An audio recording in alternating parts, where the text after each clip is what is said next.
দেখেন ছেলেটা কি সুন্দর ভাবে কাজ করতেছে, তার দুই হাত নেই কিন্তু মনের শক্তি হচ্ছে বড় শক্তি।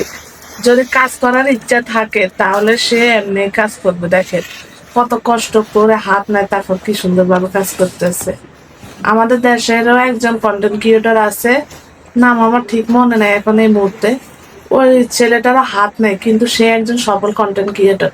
অনেকে তাকে খারাপ কমেন্ট করে, অনেক কিছু বলে দেখি কমেন্টে, কিন্তু ভাই সে তো দুই হাত নেই তারপরে বিখ্যাত চাইতেছে না, সুন্দরভাবে কন্টেন্ট ক্রিয়েটর করে কন্টেন্ট তৈরি করে আর সেটা সেই কন্টেন্ট থেকে টাকা উপার্জন করতেছে। কিন্তু অনেকের সেটা সহ হয় না, কারণ এই দুনিয়াতে কেউ কারো ভালো দেখতে পারে না। বেশিরভাগ মানুষ, সবাই না, কিছু মানুষ আছে দয়ালু আর কিছু মানুষ আছে অন্যের সফলতা দেখতে হিংসা লাগে, তার আইডি বা তার পেজটাকে কিভাবে নষ্ট করবে এটাই স্যার। এই দেখেন এই ছেলেটা হাত নাই তারপর কি সুন্দরভাবে এই যে কাজটা করলো। যদি ভিডিওটি ভালো লাগে অবশ্যই শেয়ার করে দিবেন।